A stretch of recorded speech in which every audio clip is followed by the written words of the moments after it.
played my game many times before. People, let me tell y'all, Lord, I never made the door. Out with the wind out tonight, looking for my baby, but she's nowhere in sight. I would like to start all over again. Baby, can I change my mind? Start all over again. Start all over again. Baby, can I change my mind? Start all over again. Ooh.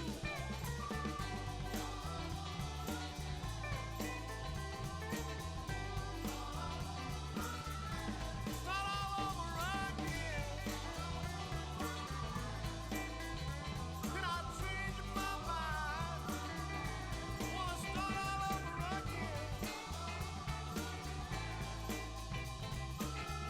Start all over again.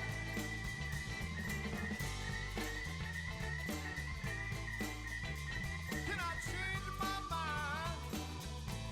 Start all over again. Oh, baby, I feel just like a fool, knowing that I let you go that time. I just want to start all over again.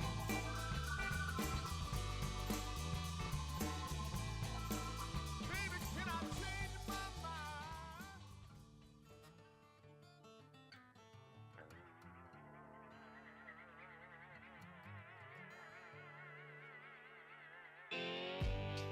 There's some things that were meant to be.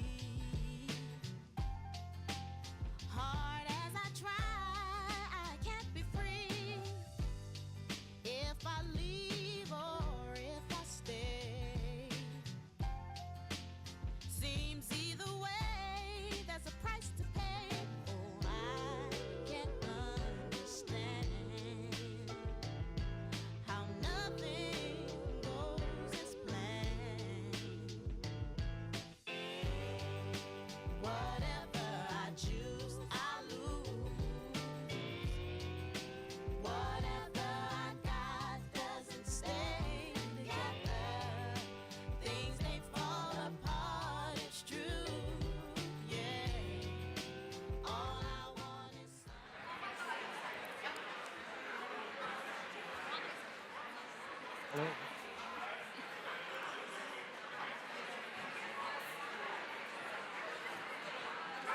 Sorry. I'm Holly. Hi, nice to meet you. Hello.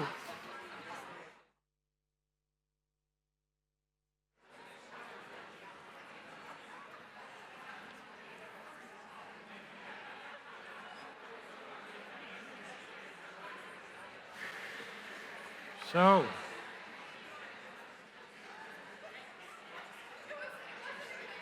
welcome back.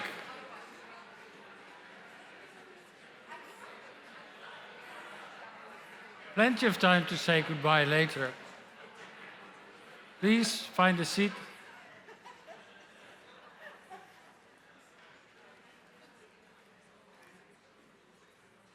Thank you. Maybe some applause for yourselves, that always helps. Yay!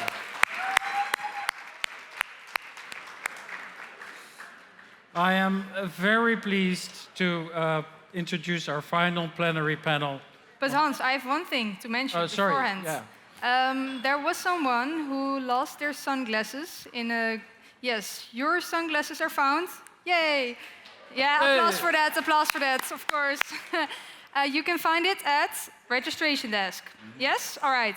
Hans, back to you. No need for the sign, we can throw that out. So, I'm pleased to introduce our plenary panel on empowering Indigenous futures through leadership, resilience, and hope. Please welcome Holly Echohawk.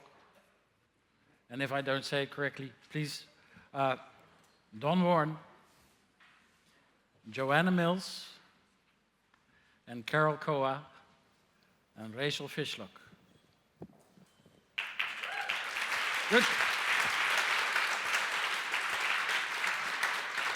They're all Indigenous leaders who will bring perspectives on mental health, substance use, and disability. We look forward to hearing your messages. It is on. Must be. Try it. Hello, everybody. Is it on? No. No. I don't see it lit up.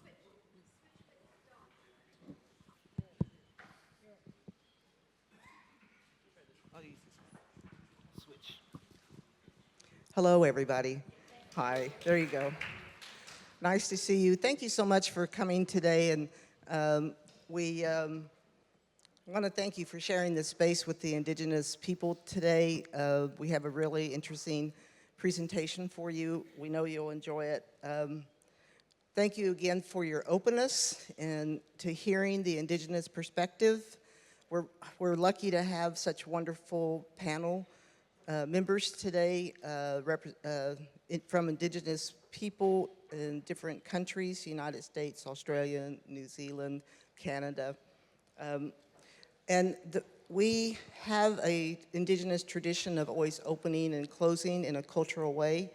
So we are going to open with a reading from the United Nations Declaration of Indigenous Rights. And it's a poetic interpretation of the articles, the United Nations articles.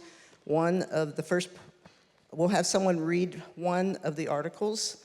Another one of our panelists will read the Indigenous poetic interpretation of that article. And then our third person will read the settler interpretation of that same article, and that's how we'll open. Tanse, everyone, can you hear me okay? All righty. I'm reading Article 24 from the book called Lifting Hearts Off the Ground. It's declaring Indigenous rights in poetry, and it references the United Nations Declaration on the Rights of Indigenous People. Indigenous peoples have the right to their traditional medicines and to maintain their health practices, including the conservation of their vital medicinal plants, animals, and minerals. Indigenous individuals also have the right to access, without any discrimination, to all social and health services. Thank you. Kia ora. Our sweet cedar smoke curls into the midnight sky. The songs of the people are entering our bodies, teaching each cell, each strand of DNA about beauty and wonder. It is a phosphoric chant, visible only to closed eyes, that weaves in between our dreams, sowing our consciousness to the sky through this beauty we find, a world inside a world. We arise at dawn once the ceremony is complete, like newborns are born of a womb. Viewing tradition as a mysticism that threatens the system means that well-being comes at a cost. Story, ceremony, and healing are silenced in hospitals that recognise only Western science. Paperwork and forms transmit information of proof of illness in point form. Spirituality and personhood dissolved by the system. Thank you.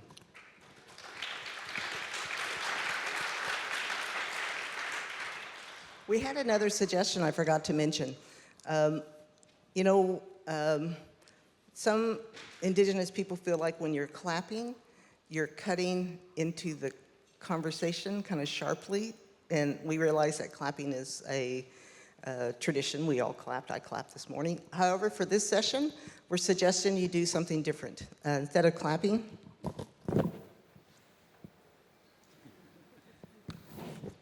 and that's also in honor of our deaf and hard of hearing people. That's their clap.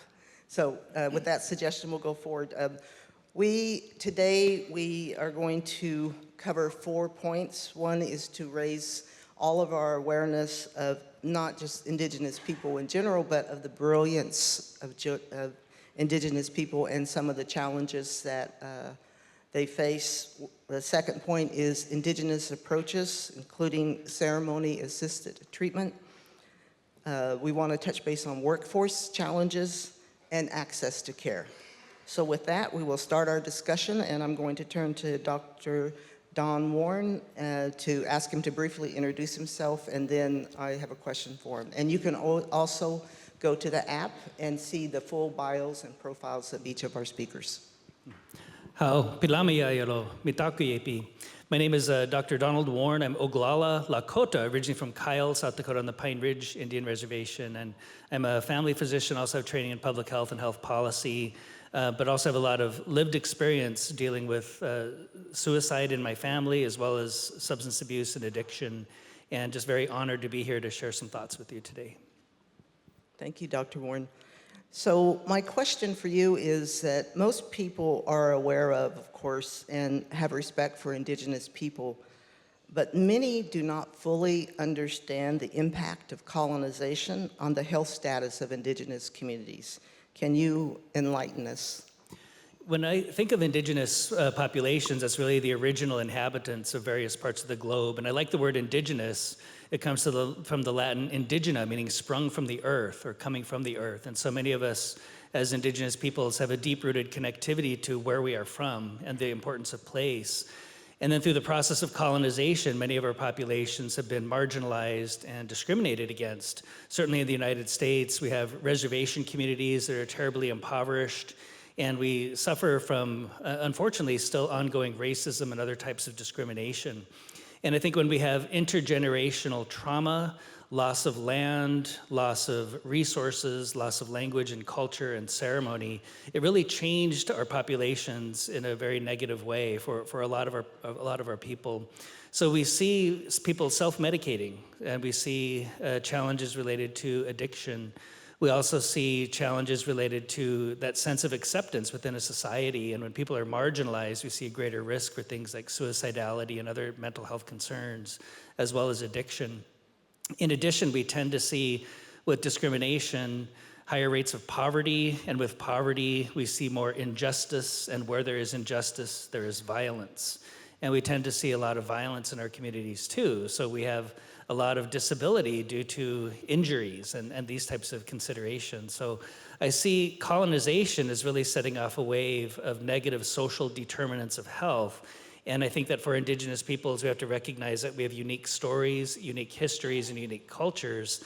So the programs to address mental health and to address issues related to disability need to be culturally tailored to be most effective.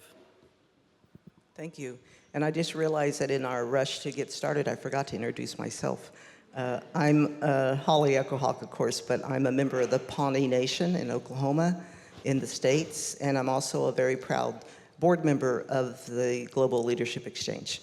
So with that, let me turn to Joanne and ask her to briefly introduce herself.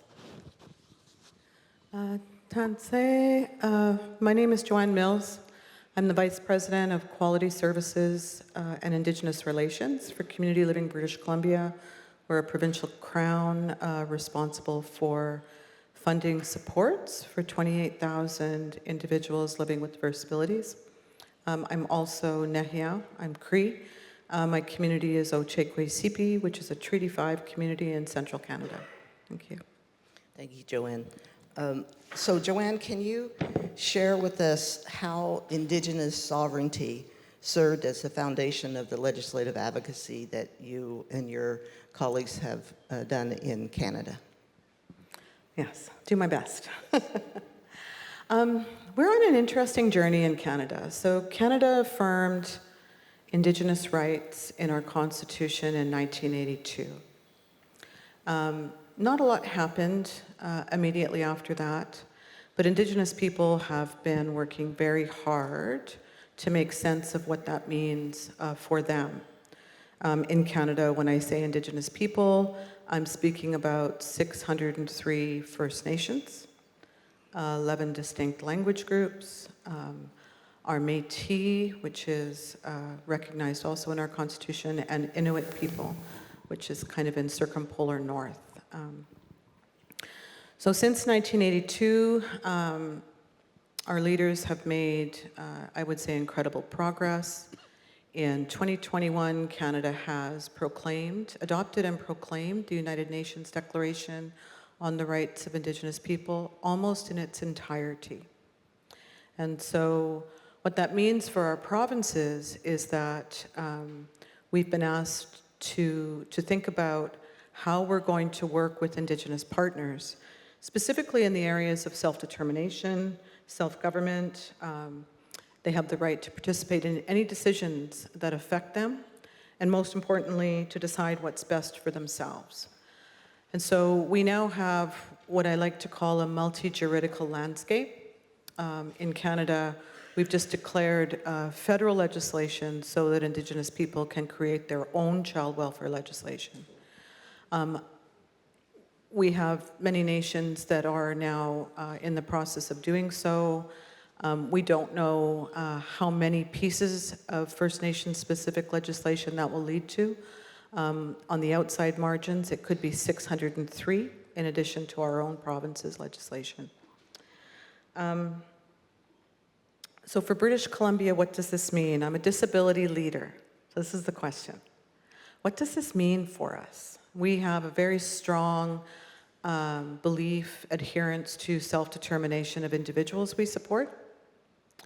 But we also recognize that Indigenous individuals living with diverse abilities haven't experienced our systems of care the same way than our non-Indigenous self-advocates. And so our journey then was to ensure we were respecting the legislation, but also respecting self-determination of individuals. So we started by amending our provincial legislation. And so in the province of BC now,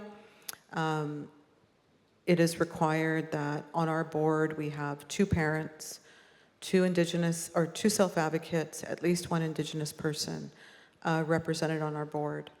We also created an Indigenous Advisory Committee, and that Indigenous Advisory Committee is recognized in legislation, and it's responsible for developing the plan that we will take and that the journey that we've been on to advance our relationship with Indigenous people. So at minimum, it means we must embrace an equity approach. It really gives us the tools to move away from an idea of equality where everybody gets the same thing. It means now that everybody will get the things they need to be successful. As the Vice President of Quality, we also think about that in terms of the other populations of people we support. So in that way, we're all benefiting and learning from the work of the Indigenous Advisory Committee.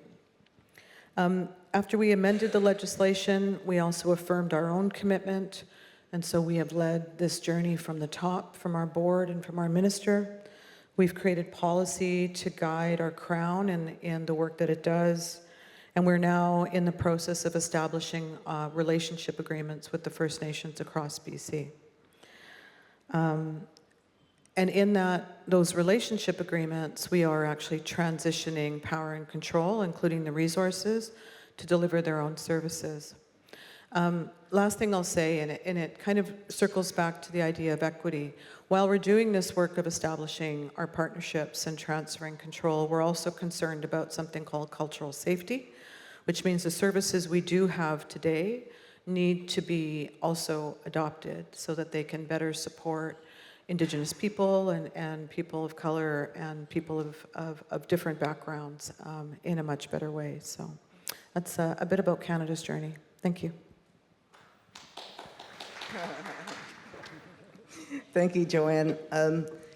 And thank you for speaking to equity and equality. It's really important that we all understand the difference. And then the other comment I have is Joanne's organization has done a significant amount of policy development work on how to get started in working with Indigenous populations, and I'm sure she's a resource to you all, and you can find her bio on the app.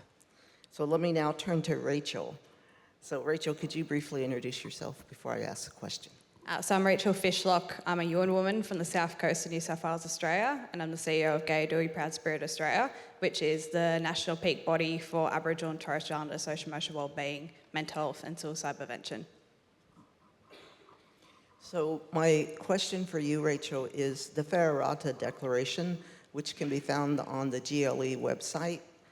It's The Whareroto Declaration is an Indigenous developed statement of Indigenous leadership, Indigenous policy, and Indigenous mental health best practices. Can you talk a little bit about how the Whareroto Declaration evolved in your work in Australia? So I might talk a little bit about the Whareroto Declaration and where it come from to start with. So the Whareroto Declaration derived from the Global Leadership Exchange, the match of the Whareroto Group. Back in 2015, it was a combination of Australia, America, Canada, New Zealand, Samoa. I think that's all of them, if I forgot one. But it was around the importance of Indigenous leadership in addressing the mental health issues that were common against the Indigenous people that were there. So there's 5 themes to the Whareroto Declaration, which is indigeneity, best practice, best evidence, informed, credible, strategic, connected, strategic leadership, and influential and networked leadership. So all of those themes together come together to enforce that leadership that we need for best policies and practice. So there's been 2 kind of aspects of implementation of the Whareroto Declaration. So first is the Thunderbird Partnership Foundation in Canada, which incorporated it into their framework. And then there's obviously Australia. So Gaidui as an organisation was derived from the Whareroto Declaration, which was endorsed by the Australian government, and that led to the establishment of the National Aboriginal and Torres Strait Islander Leadership in Mental Health in 2013. Some of you might remember our former CEO, Tom Brydson. He was the chair of NATSML at the time. And the declaration was then launched in 2015 and endorsed by all of the Australian mental health commissions, which then led to the establishment of Gaidui in 2020. So the Gaidui Declaration is an Aboriginal and Torres Strait Islander specific declaration, and it's around our concepts of social emotional wellbeing and healing being combined in with clinical perspectives, but also being recognised. So social emotional wellbeing is a holistic way of looking at mental health, I guess, in a way. There's 8 domains, so I'm not going to list them all, but it's around connection to culture, connection to community, connection to spirituality. So it wraps around the person and looks at beyond just the mental health care. And then there's, in combination with the clinical perspectives to achieve the highest attainable standard of social emotional wellbeing, mental health and suicide prevention outcomes.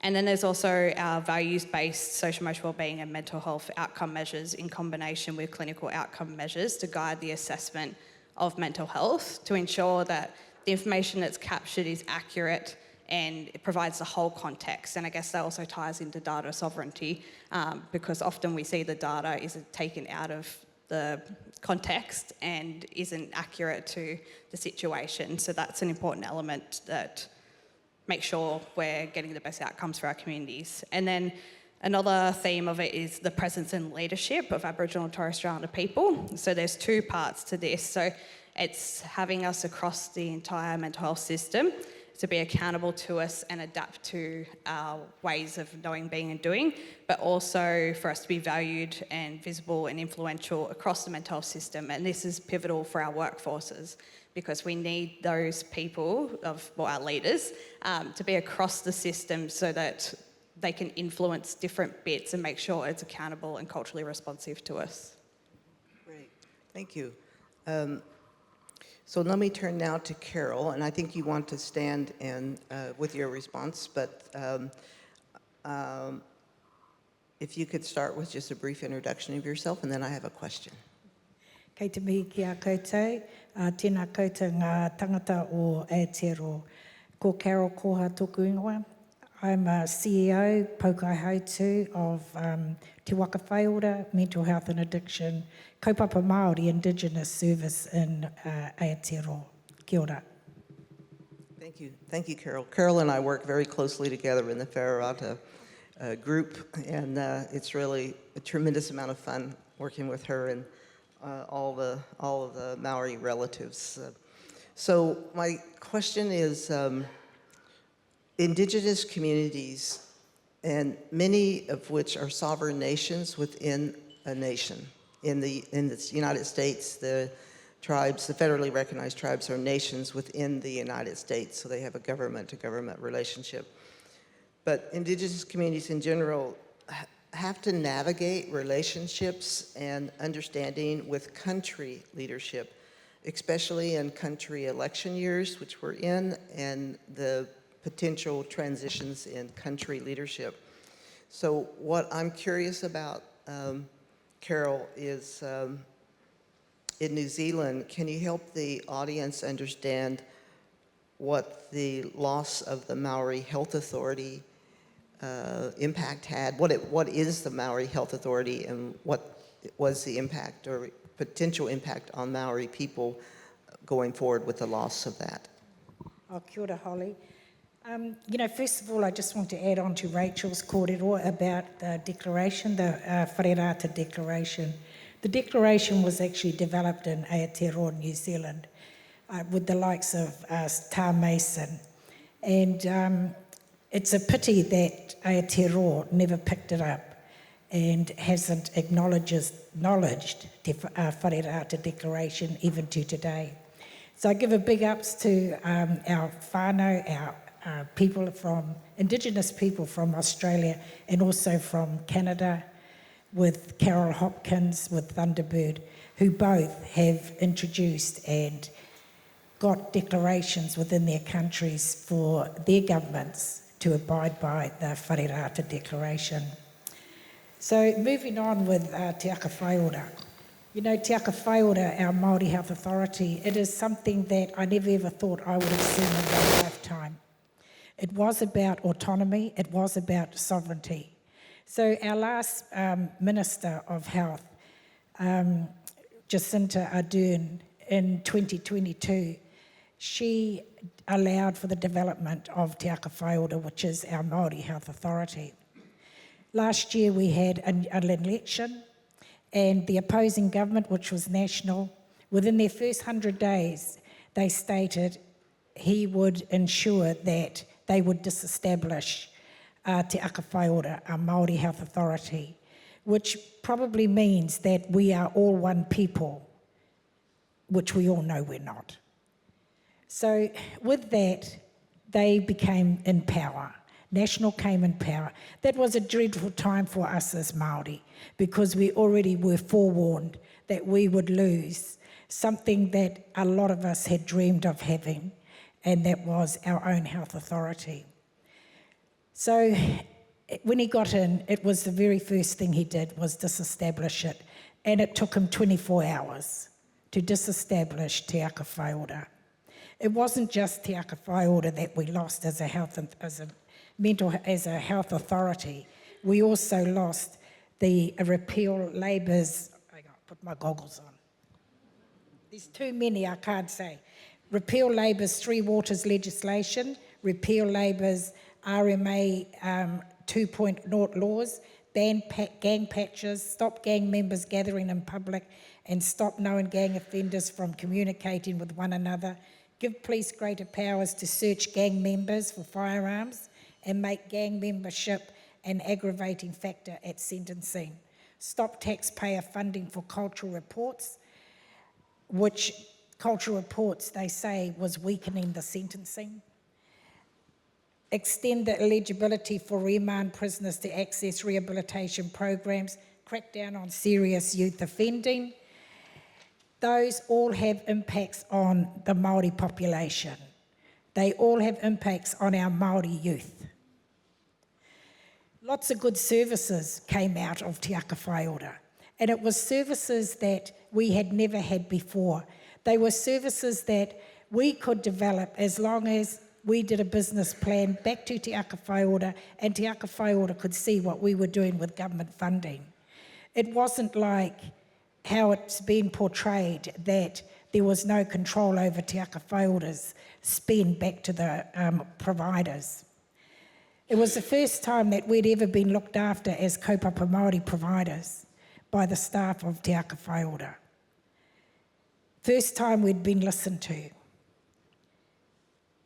And a lot of non-Māori actually use our services as well. There have been passive protests around the country since the election, and they continue to today. And it isn't just just Māori that are attending those passive protests. Non-Māori are there supporting it as well. You know, in the 100-day disestablishment, it was asked, we tried to put it, or our people tried to put it through our Treaty of Waitangi Tribunal. And our Prime Minister said that he didn't have to take it there. He could close it tomorrow. He could get rid of Te Aka Whai Ora tomorrow. And he did it within 24 hours. Te Aka Whai Ora went through a legislative process in our Paiora, and it was an act. So, you know, if a government can pull that to pieces and take it away as quick as they gave it to us, what else will they do to us as Indigenous people? I just want to leave it there. Kei te mihi ki a koutou. Thank you, Carole. Yeah, that's a sad story, but it's an example of the continuous advocacy that Indigenous people have to do, working with different governments and different leaders, especially in turnover. And we all know that with our various funding sources, that we have to constantly advocate for equitable services. So let me turn back to Dr. Warne and ask, can you speak to your thinking or your thoughts about worldview perspectives, different worldview perspectives, and especially how worldview perspectives impact training when the populations that those that are trained are serving happen to be Indigenous or minority populations? The workforce issues are just tremendous because we're looking at how we're training the next generation of healers and providers and people working in mental health, addiction, as well as working with disability. And I've had the great honor of working in several academic institutions. And what I observe is we tend to take a one-size-fits-all approach to our training. And I think we know that each community, each population, each culture is different. So I think in higher education, we need to be smarter about addressing different perspectives and worldviews. And we're very much focused in the US and in other nations on the idea of evidence-based practices. And my question is always, whose evidence is it? And if a program is working effectively in New York City, does that mean it's going to work effectively in Pine Ridge, South Dakota? Well, maybe, but maybe not, right? That there's always a community context, a cultural context, a historical context. And if we do not incorporate those things into our training programs, we're not going to have effective healers. And I think that we have enough empirical evidence to prove that the way we've been doing things is not working for Indigenous people, right? We need to do this in a smarter fashion. And we can think of this in a couple of ways. One, our populations have a different experience that leads to things like mental health outcomes and self-medication and issues related to addiction. But we can also think of this in terms of our different perspectives. And as was mentioned, we think of things much more holistically for many of our Indigenous populations. So when we think of mental health, in the modern sector, we tend to have that as a separate arena, but in traditional Lakota ways and many other Indigenous populations, it's all integrated. Spiritual, mental, physical, emotional health are all integrated into that same human being. And we don't do a good job of addressing things holistically, I think, through our modern training systems. So what we need to do is integrate the best of modern medicine and science and treatment, but we also need to integrate the best of traditional cultures and recognize that we need diverse approaches to diverse populations. Yes, thank you. And we know that the best of both worlds, I suppose, is the way to put it, that in Indigenous programs, to engage the population, to have people have comfort and assurance that their service providers understand their history, their cultural context of their local community, that they'll do things as careful as the colors that they use for their promotional materials, the words that they use in their promotional materials, the pace of the conversation they may use in sending or providing information to local communities, very aware of help declining as opposed to help seeking, and why Indigenous people may decline help instead of seeking help. So there's a lot of nuances to how Indigenous programs design every aspect of their work, including their clinical assessments, and starting with the strengths of the person that's seeking help as opposed to a deficit-based approach. So there's many, many nuances and great success in combining both the best of both worlds. So with that, let me ask you one other question that I've heard you speak about recently, and I'm really very excited about it. We all hear about, in our field, medication-assisted treatment. Every one of us probably knows the MAT initials and medication-assisted treatment. What I'm asking Dr. Warne to speak to is a concept called ceremony-assisted treatment. Yeah, one of the programs that I work with in South Dakota is led by Lakota traditional healers, medicine men, medicine women, but also certified counselors. And what they have found is that when they incorporate traditional ceremony into the recovery program, they're getting better outcomes. And it's to the degree now where they've actually asked us to study the outcomes of CAT, ceremony-assisted treatment. And what they have is a 12-week curriculum with 6 traditional ceremonies.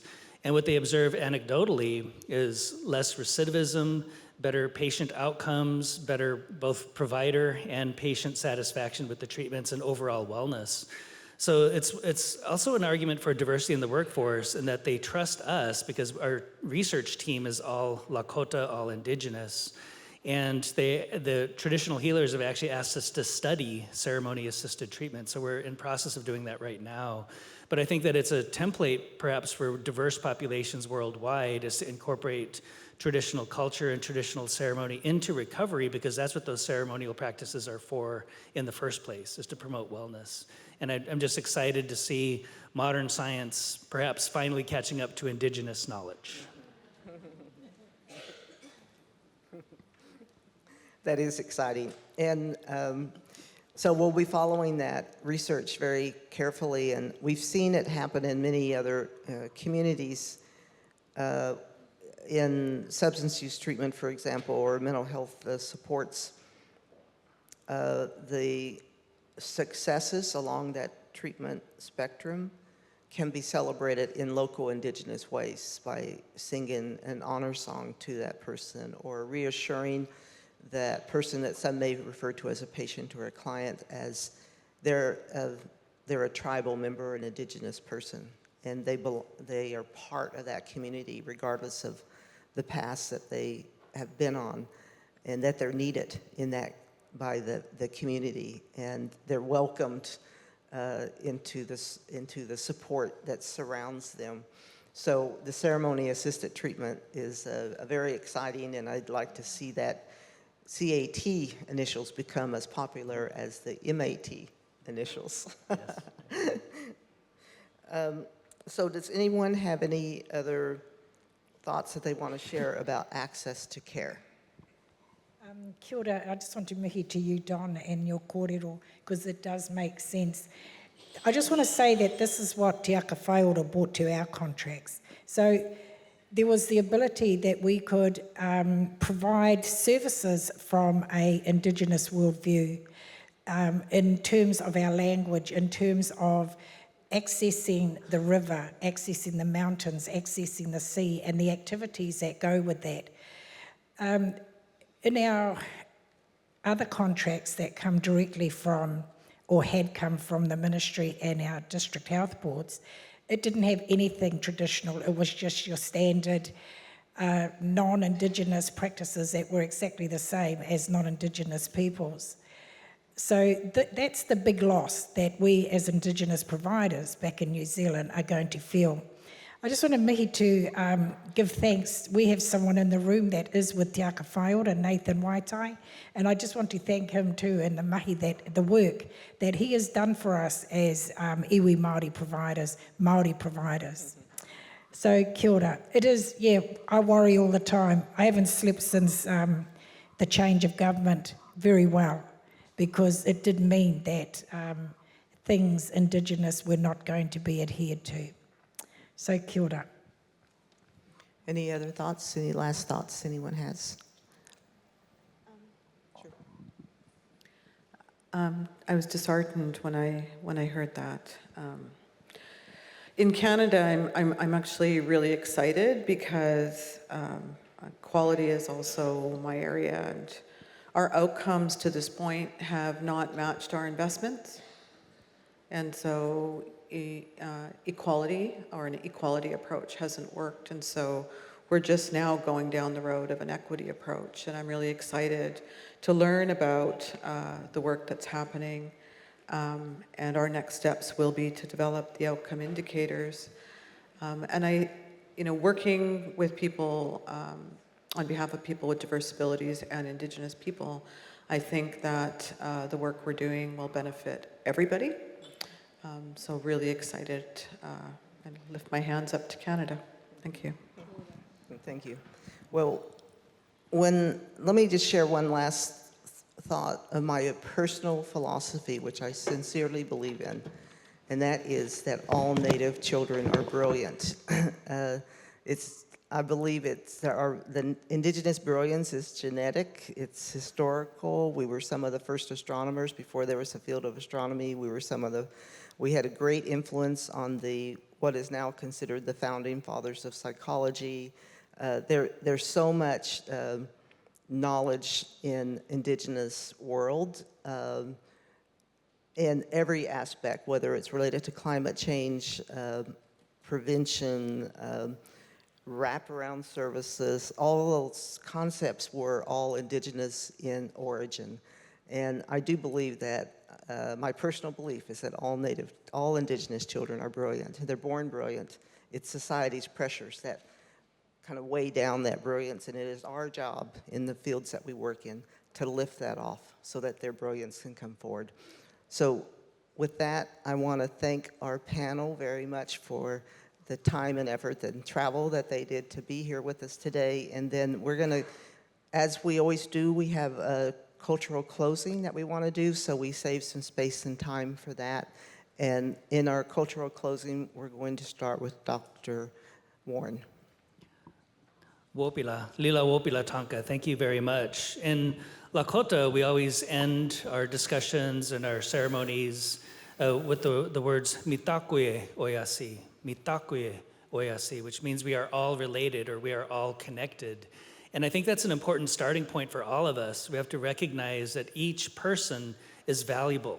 And many of us work in populations where people are really having struggles and downtrodden, and perhaps society looks at them in a negative way or looks down upon them, but that's not our way. When we say mitakuye oyasin, we really mean it. We are all related.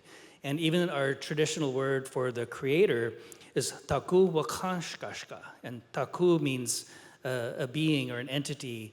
Wakan is sacred, and shkashka is movement. So to us, the creator's energy is that sacred one that moves. It's that sacred energy that moves among all of us. And when we have an open mind and an open heart, we can feel that energy that binds us all together as human beings. And when we say taku wakashkashka, what we mean is that sacred energy flows through all of us if we allow ourselves to feel it. And I think that's such an important starting point for the sacred work that each of you does when we're working with populations and individuals who are really struggling. But they need us to be strong, and they need us to have an open mind and an open heart to be the most effective healers that we can be.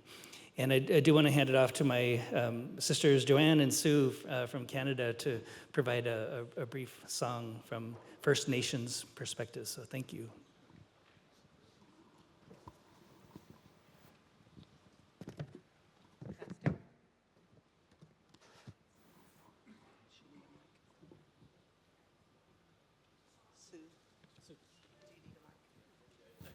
Cook's Jam.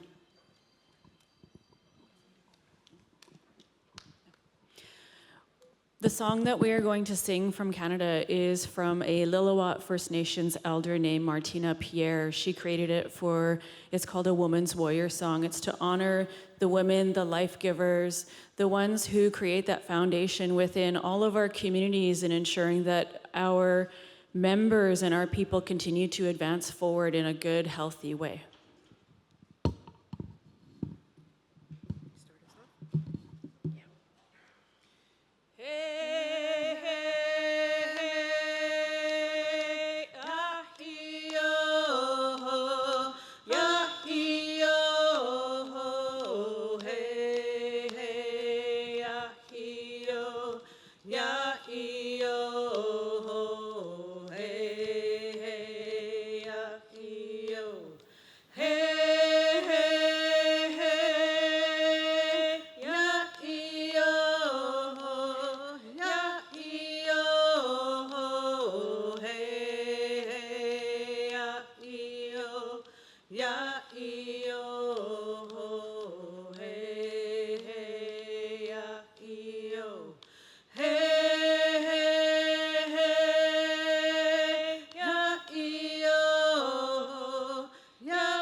Do you want to introduce Nathan?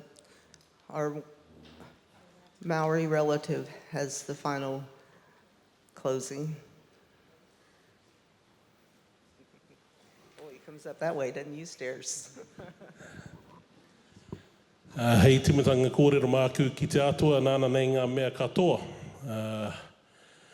Ko te mauri tū, ko te mauri noho, ko te mauri ārangi, ko te mauri āpapa, ko te mauri aio. Tau mai ko te mauri aroha, ko te aroha tērā o ngā tīpuna. Hi wero tau mai te mauri, hara mai te toki ko whakatangatanga I tērā haumi e hui e tai ki e.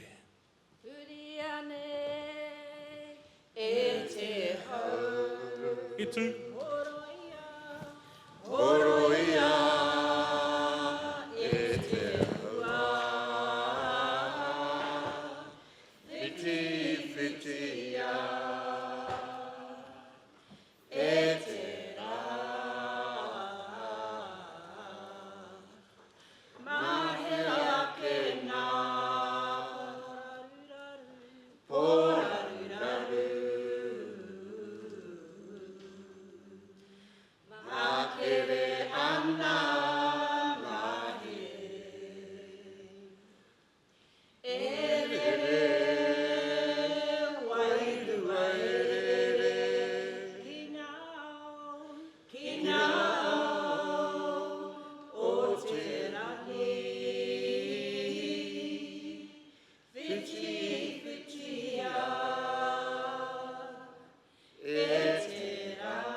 He pānahui toki, ka tū te tangitangi kai, kia toko te manawa ora, ki te manawa tea o Matariki, haumi e hui e tai.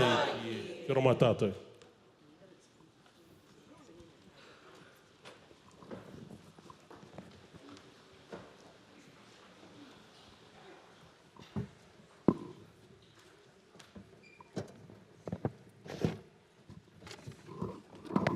Aroha mai,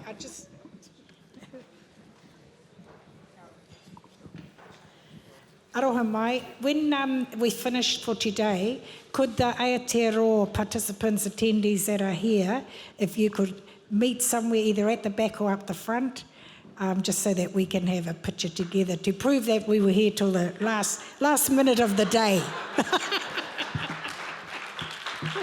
May not have been here during, but we're here at the last minute of the day.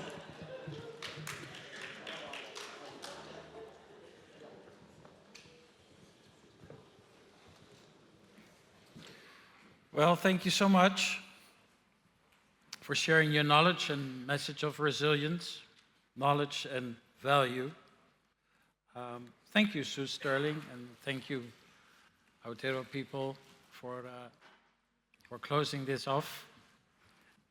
Anything we do now seems so much smaller after this. Thank you.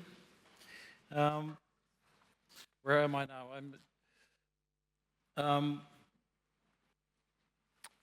I've lost my schedule now.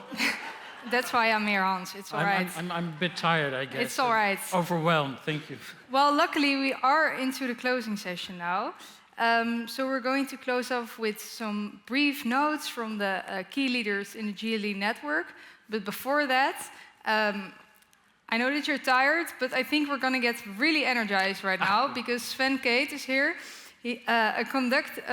So I lost my words there as well. I might be tired as well, Hans. All right.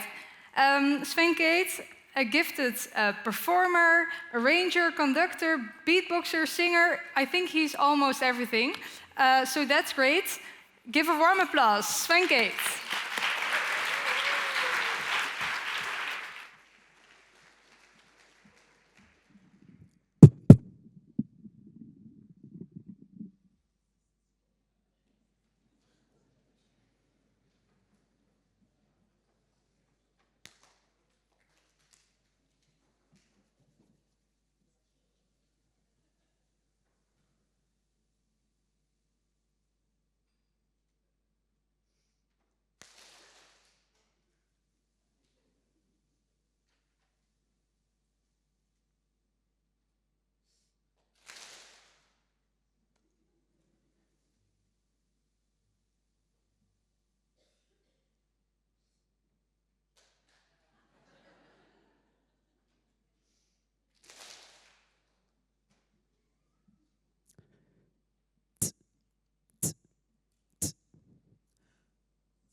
Ooh,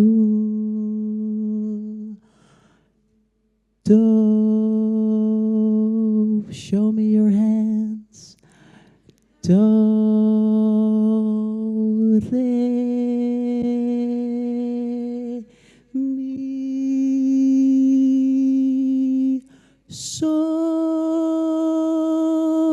mi, so, la, so, mi, re,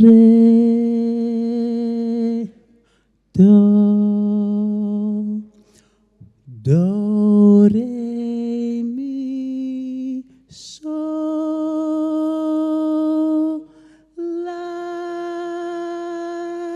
so, do, do.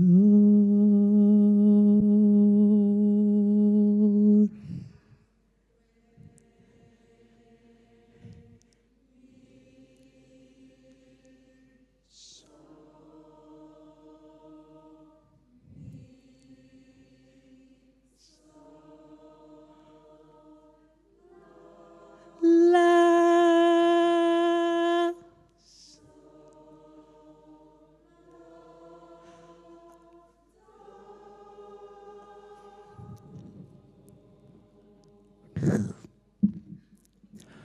do,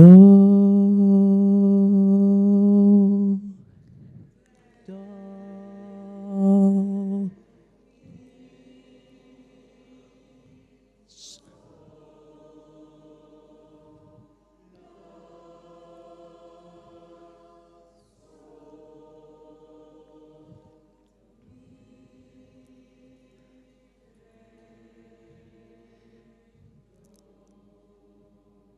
Yeah,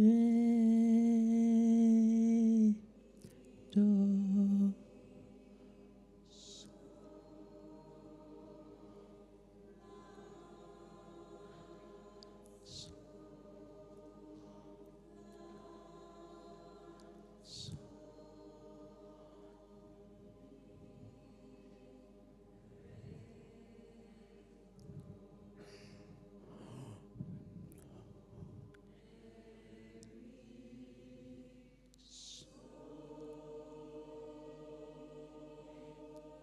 Re, mi.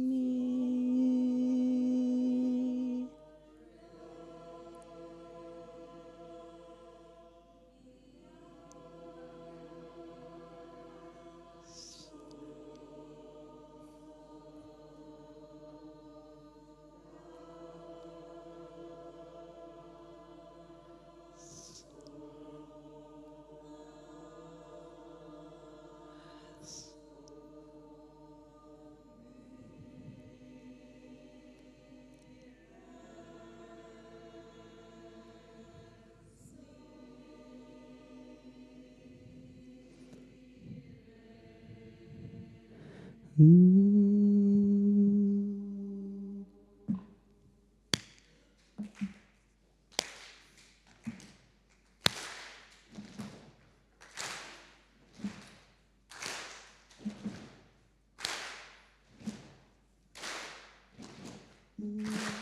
When I say goodbye, goodbye to you, all I do is wait until the day we'll meet again.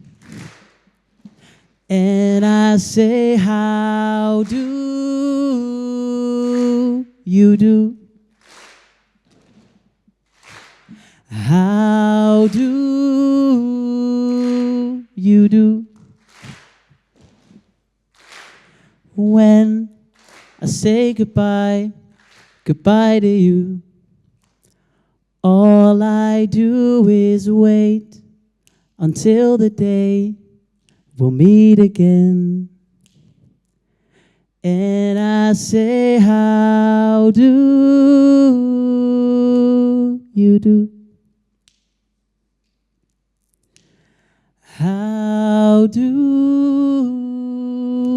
you do? when I say goodbye, goodbye to you, all I do is wait. You guys. When I say goodbye, goodbye to you, all I do is wait again. When I say goodbye, goodbye to you, all I do is wait until the day we'll meet again. And I say, how do you do? And I say, how do you do? One more time. How do you do? How do you do? When I say goodbye, goodbye to you, all I do is wait until the day we'll meet again, and I'll say, how do you do? How do you do? When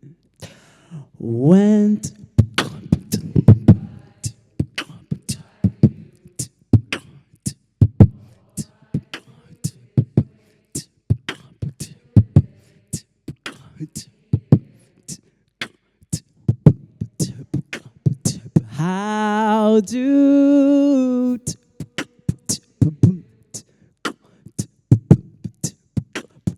how do give me as the finish your loudest version ever. When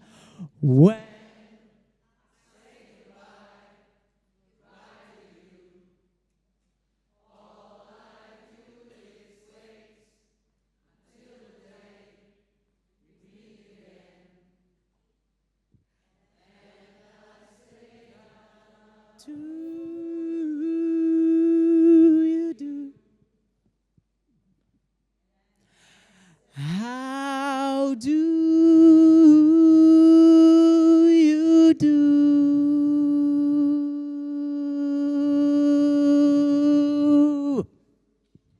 Brilliant.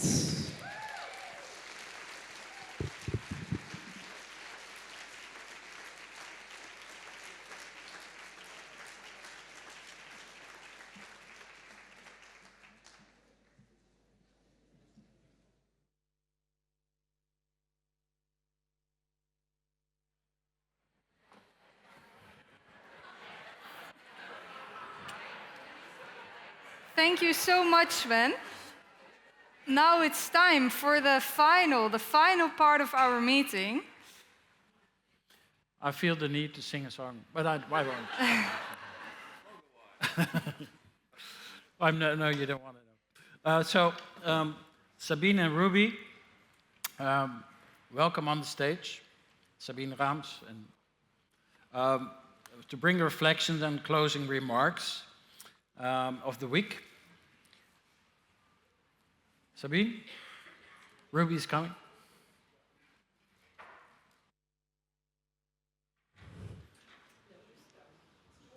Yes, you can start. I started Wednesday. It seems untoward. All right. Okay, welcome, Ruby. Thank you. I'm Ruby Moore, and I'm the Vice Chair for Disability for GLE. And this is the gracious Sabine. So since she's asked me to go first, I'll start by saying thank you. And probably after that, there's nothing else I have to say. But honestly, thank you to Sabine for her leadership today and always, but especially along with the planning committees in partnering with us and agreeing to host so graciously the exchange this year in Utrecht, and everything that came before and everything after, up until we meet again in Canada, till we say. I know I had a little Freddie Mercury moment there where I want to go, hey-yo. Okay. I know, I'll leave that behind. I'm very silly. So just a few quick reflections, because really the main thing was to say thank you. You know, we started off and we heard very powerful voices of youth. And they were stunning, actually. And I hope some are still here. They started off and they told us very, in stunning and devastating ways, actually, about as they emerge as adults and youth and leaders in a context where often some of the external environmental factors that are overlooked, like climate change and colonization, they didn't go little here. They brought the big stuff. And they talked about how this is globally leading to massive numbers of young people in distress. And then, because of misdiagnoses of the situation, what's really causing that and exacerbating that, then the treatment and so forth isn't necessarily what people need. So they put that out on the table and then said, we need more than just being at the table. So I kind of took that like, hey, we threw down the gauntlet, and we can't just go, wow, that was amazing, and then go home. I think that was an invitation, a demand to say, we must be heard. They're beginning their young lives saying, we're going to live 23 years shorter lives than people before us. So I promise the whole thing will not be like this, but that is how we started. They started with this stunning revelatory statement, and they really demanded that we work with them to figure out a different solution. That's not the path that they're on. That's not the path they want to be on. One of the positive things that happened here, in addition to that, I think hearing the truth is a positive thing.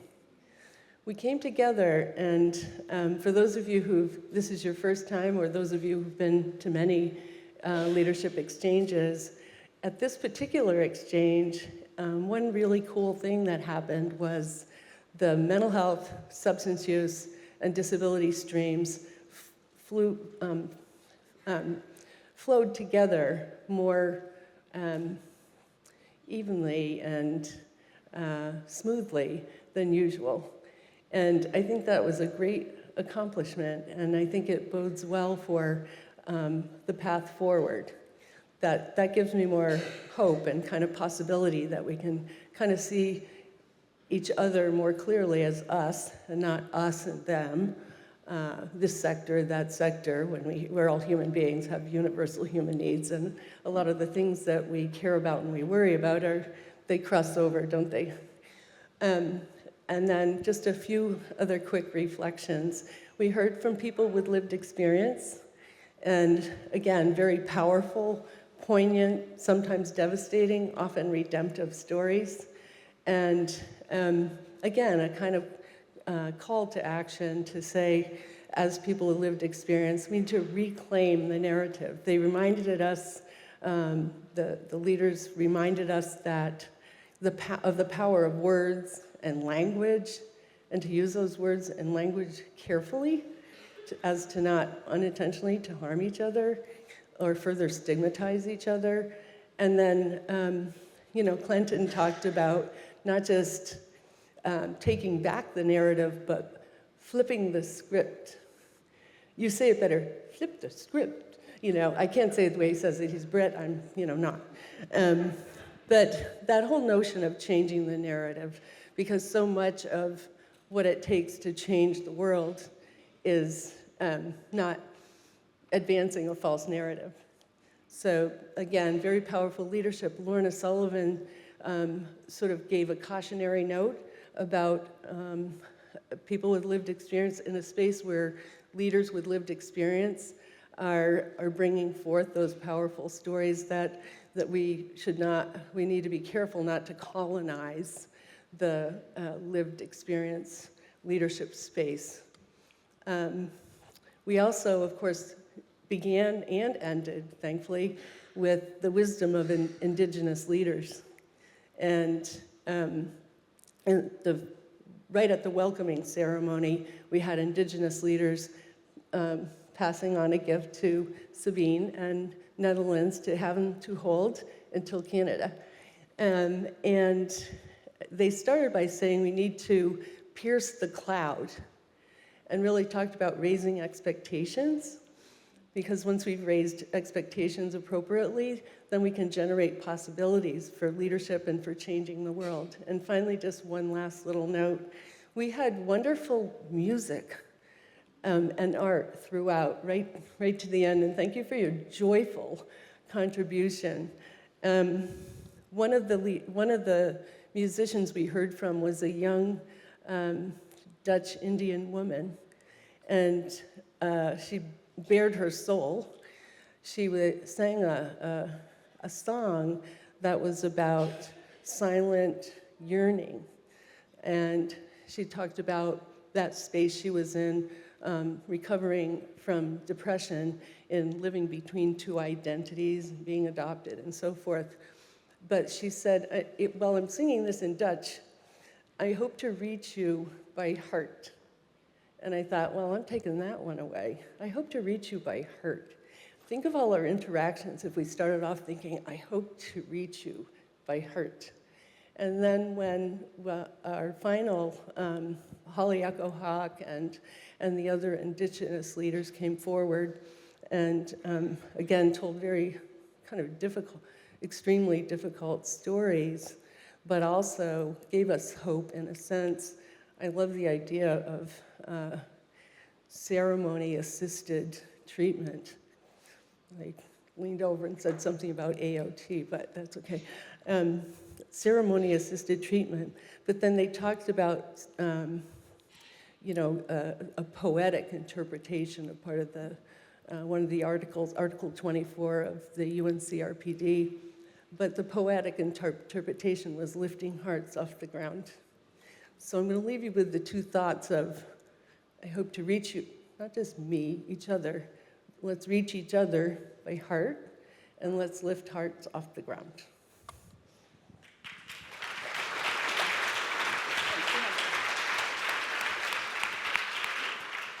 Thank you, Ruby. That was so nice. I would actually like to thank you all for being here in Utrecht. So a little for yourself, please. Because we're so grateful as the Dutch Association for Mental Health and Substance Abuse, and also from the Dutch International Mental Health Hub, that we were able to provide you this beautiful conference for this week.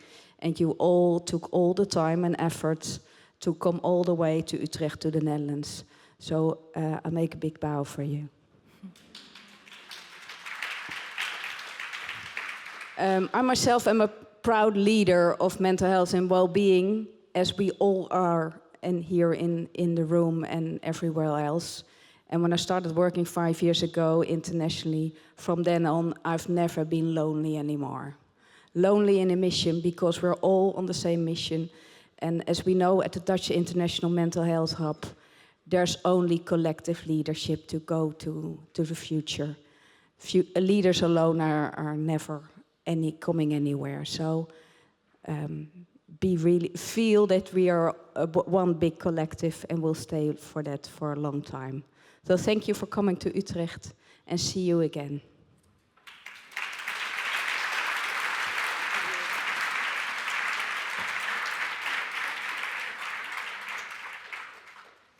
Okay, now we invite Steve Appleton to the stage.